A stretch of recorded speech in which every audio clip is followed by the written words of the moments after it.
Hello all my government job aspirant, welcome back to my channel. तो I hope आप सबकी स्वास्थ्य अच्छी होगी और पढ़ाई भी अच्छी चल रही होगी, क्योंकि एनटीपीसी का एग्जामिनेशन अब आपका बहुत कम दिन बचा हुआ है। ओनली 6 to 7 डेज़ आपका बचा हुआ है। तो आपको लास्ट 7 डेज़ में क्या करना चाहिए, है ना। उसका उसका मैं बहुत सारा स्लाइड लेके आया हूँ। और आप सबका सिटी इंटीमेशन भी आउट हो गया है 16 to 18 तक। जो लोग भी आप लोग चेक कर लिए हैं, आप लोग कमेंट जरूर करें कि आप लोग का कौन सा डेट को है और कौन सा शिफ्ट में है। तो हम बहुत सारा स्लाइड आप लोग के लिए लेके आए हैं, ठीक है। और पूरा स्ट्रेटजी हम लोग शेयर करेंगे कि कैसे करना है। ये कटअप्स है, पिछला लास्ट ईयर 2024 का कटअप है ना। और एनटीपीसी में आपका जीएस टॉपिक वाइज जो स्ट्रेटजी है, वो कितना कितना क्वेश्चंस पिछला साल आया था आपका 2024 में, तो हम लोग उस पर डिस्कस करेंगे, क्योंकि रिलेटेड वैसा ही रहेगा। फिर आपका मैथ्स और रीजनिंग, फिर मैं कितना मार्क्स स्कोर किया था, है ना, नॉर्मलाइज्ड, और ये मेरा स्कोर कार्ड रहा। तो चलिए, ये सब बहुत सारा स्लाइड्स में लेके आया हूँ। तो चलिए आप वीडियो शुरू करते हैं, है ना। सबसे पहले आपको बताते हैं कि मैं कितना मार्क्स लेके आया था, है ना। तो जिससे आपको आइडिया पता चलेगा थोड़ा बहुत, ठीक है। तो देखिए, आप जैसे कि देख सकते हैं, मेरा जो मार्क्स था, ये मेरा नाम हो गया, है ना, अभिषेक रंजन, ठीक है। उसके बाद आप इधर देख सकते हैं, मेरा डेट डेट का एग्जामिनेशन डेट कब हुआ था, 17 जून को हुआ था, ठीक है, 17 जून। शिफ्ट, फिर आपका देख सकते हैं टोटल नंबर ऑफ क्वेश्चन आप सभी को पता है, वो सब 100। Total number of valid question 90, 1 question invalid कर दिया था। और मेरा जो टोटल करेक्ट आंसर था वो 78 था, ठीक है। मैं सारा अटैम्प्ट करता हूँ, तो इसलिए मेरा 21 नेगेटिव भी चला गया था, ठीक है। तो जिससे मेरा नॉर्मलाइज्ड इधर 71.71 रॉ, और नॉर्मलाइज मेरा जाके 74 हो गया था, ठीक है। तो ये आपको दिखाते हैं हम। ये मेरा नॉर्मलाइज स्कोर कार्ड है, ठीक है। ये आप देख सकते हैं।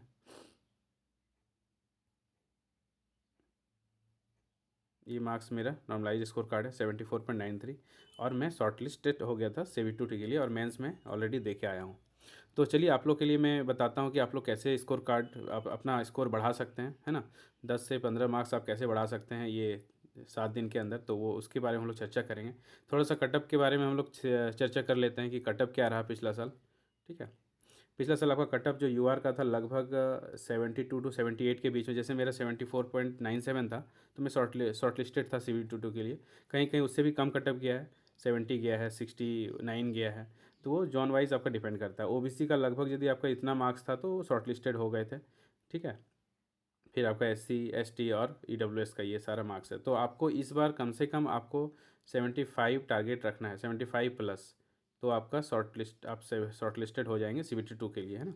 कम से कम आपको इतना लेके चलना, और कैसे कैसे मार्क्स लाना है वो मैं आपको अभी आगे आने वाले वीडियो, अभी स्लाइड्स में बताऊँगा, ठीक है। तो आपको टारगेट इतना करना है। तो चलिए देखते हैं।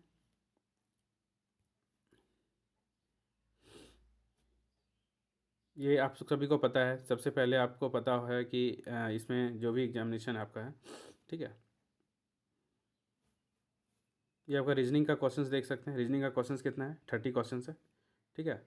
उसके बाद आपका मैथ्स का क्वेश्चंस 30 रहता है, जनरल नॉलेज का क्वेश्चंस 40 रहता है। तो कौन कौन सा सेक्शन हम लोग करेंगे, है ना, जिससे हम लोग को आइडिया हो जाएगा, ठीक है। सबसे पहले हम लोग देखते हैं एनटीपीसी एग्ज़ाम प्रिपरेशन, मैथ्स और रीजनिंग में आपको कितना टारगेट करना है, ताकि जीएस का भी हम लेके आए हैं सेक्शन वाइज कि जीएस में आप कैसे स्कोर कर सकते हैं, ठीक है।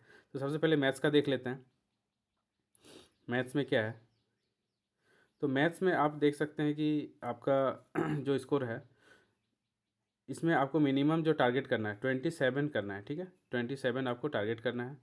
उसमें 27 से लेके 30 क्वेश्चन टोटल होते हैं आपके। तो 27 यदि आप सही कर देते हैं, 1 से 2 क्वेश्चन आपका लेंदी आता है, आप 28 भी सॉल्व कर सकते हैं। 1 से 2 क्वेश्चन लेंदी है, तो वो यदि आप समय बचाएंगे तो वो भी हो जाएगा आपका।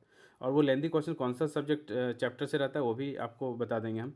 SI CI आपको थोड़ा अच्छे से करना है, और प्रॉफिट लॉस अच्छे से करना है। ये दोनों से आपका थोड़ा सा क्वेश्चन बनता है जो डेसिमल में रहता है, ठीक है। फिर आपका रीजनिंग जो है वो 28 क्वेश्चन है। 28 क्वेश्चन, क्वेश्चन तो 30 रहता है, बट 28 क्वेश्चन आप आराम से सही कर सकते हैं, ठीक है। वो क्वेश्चन आपका मॉडरेट रहेगा, और 2 क्वेश्चन ट्रिकी रह सकता है जो लेंदी रह सकता है। और लेंदी कौन सा किससे रहता है आपका, वो डायरेक्शन वाला 1 2 लेंदी रहता है, ठीक है।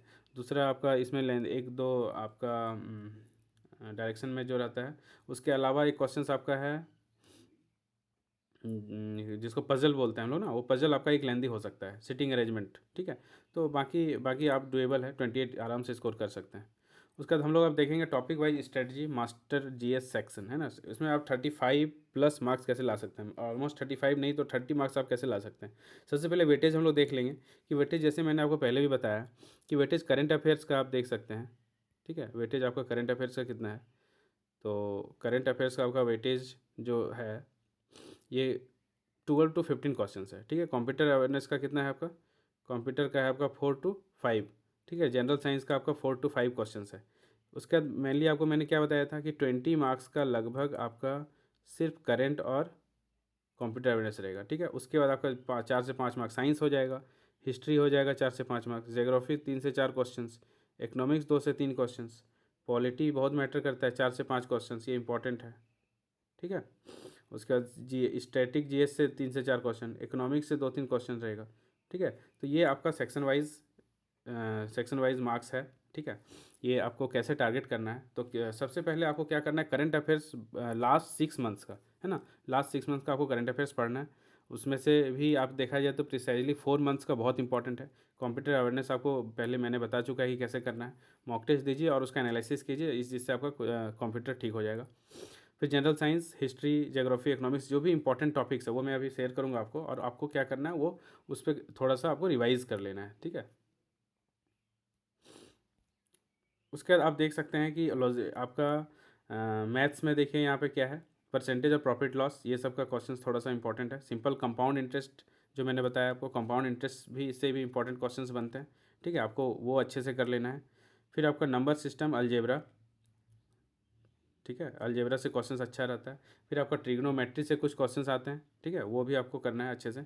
सबका आपका डाटा याद कर लेना, साइन कॉस टेन जो भी है, और फार्मूला जो भी ट्रिग्नोमेट्री का सब कुछ याद कर लेना है, ठीक है। सबसे पहले और लास्ट के समय में आपको तैयारी करते समय अभी ध्यान क्या देना है, 7 दिन में आप 10 से 15 नंबर कैसे बढ़ा सकते हैं। तो सबसे पहले आपको हर दिन मॉक टेस्ट देना है। Mock test is very important, जो एग्ज़ाम स्ट्रेटजी आपका है ना। उसमें मॉक टेस्ट आपका बहुत इंपॉर्टेंट है। जो एग्ज़ाम स्ट्रेटजी आपका है, ये जो एग्ज़ाम स्ट्रेटजी आप उसमें से मॉक टेस्ट आपका बहुत इंपॉर्टेंट हो जाएगा। हर दिन आपको एक मॉक टेस्ट देना है, और यदि आपका थोड़ा बहुत प्रैक्टिस कम है तो आप 2 मॉक टेस्ट दे सकते हैं, एक पीवाईक्यू दे सकते हैं और एक जो फाउंडेशनल चल रहा है वो मॉक टेस्ट दे सकते हैं, और जो सैटरडे संडे को आप लाइव दे सकते हैं, ठीक है। उससे आपको क्या होगा, और जितना भी मॉक टेस्ट जो भी अटैम्प्ट करें उसका एनालिसिस प्रॉपर करें, ठीक है। उसके बाद आपको उससे क्या हो जाएगा, आपका टाइम मैनेजमेंट हो जाएगा। और मॉक टेस्ट देने का क्या तरीका है वो भी मैंने आपको पहले भी बता चुका है, बट एक बार फिर मैं रिपीट कर दे रहा हूँ। मॉक टेस्ट आप सबसे पहले क्या करेंगे, रीजनिंग और मैथ्स को सॉल्व करेंगे, और जितना भी जीके क्वेश्चन आप 1 सेकेंड में देखते ही स्किप करेंगे, और आपको वो लास्ट में अटैम्प्ट करना है। 70 मिनट्स में आप 60 क्वेश्चंस कर लीजिए, 20 मिनट्स आप जीके के बचा के लिए रखिए, 20 मिनट्स भी इनफ है, ठीक है। लास्ट में आप करिएगा तो आपको क्या होगा, सब हाईलाइटेड रहेगा रेड से, तो आप उसको आराम से क्लिक करके कर लेंगे। फिर भी आपका 4 से 5 मिनट बच जाएगा, तो यदि आपके पास ये मैथ्स और रीजनिंग का कुछ क्वेश्चन छूटा है तो आप वापस आ सकते हैं, राइट। तो ये मेथड आप अप्लाई करें इसमें। उसके बाद आपको मॉक टेस्ट में क्या करना है, बहुत सारा तुक्का नहीं लेना है। आपको क्या करना है, जो क्वेश्चंस आपको आता है और जिसमें आपको 50-50 है, कि 2 क्वेश्चन तो आप ऑप्शनल से एलिमिनेट कर दिए, और 2 क्वेश्चन में यदि आपको लग रहा है कि ये दोनों में से कोई आंसर है, तो फिर आप उसमें गेस वर्क कर सकते हैं, ठीक है। जिससे आपका ज़्यादा नेगेटिव नहीं होगा, क्योंकि आप सभी को पता है कि 1/3 रेलवे में नेगेटिव होता है, ठीक है। तो इसीलिए आप लोग को ये सब ध्यान रखना है। और आपका स्लाइड्स में देख लेते हैं और क्या है, तो आप आराम से क्लियर कर सकते हैं, जैसे मैंने क्लियर किया हुआ है, आप सभी को पता ही है। तो 98 परसेंटाइल था ना, 98 परसेंटाइल आप कैसे ला सकते हैं।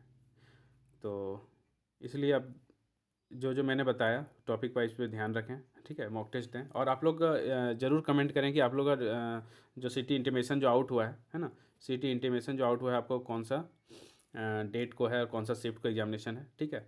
और तो चलिए ध्यान रखिए, और यदि किन्हीं पे कोई भी टॉपिक पे वीडियो चाहिए कैसे मॉक टेस्ट अच्छे से लगाना है, या कोई भी टॉपिक्स पे, तो फिर आप लोग कमेंट करिए कि इस टॉपिक्स पे आप वीडियो बनाएं, तो फिर मैं ज़रूर उस टॉपिक पे वीडियो बनाऊंगा। तो चलिए तब तक के लिए इतना ही, ध्यान रखिए, पढ़ाई करते रहिए, 6 से 7 दिन है, मॉक लगाते रहिए, ठीक है। और आप लोग अच्छे से स्कोर कर सकते हैं, और फिर जब आपका सिलेक्शन हो जाएगा तो फिर हम लोग फाइनल हम लोग मेंस के लिए भी वीडियो लाएंगे, और उसके लिए भी हम लोग गाइड करें, और लाइव में डेली आता हूँ। यदि आप लोग फर्स्ट टाइम व्यूअर्स हैं तो आप लोग प्लीज़ चैनल को सब्सक्राइब कर लीजिए और लाइक करिए सेशन को।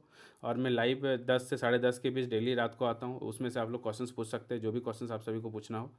तो चलिए अभी इतना ही रहने देते हैं, आप लोग ध्यान दीजिए, पढ़ाई कीजिए, ठीक है। चलिए मिलते हैं फिर नेक्स्ट वीडियो में। Thank you.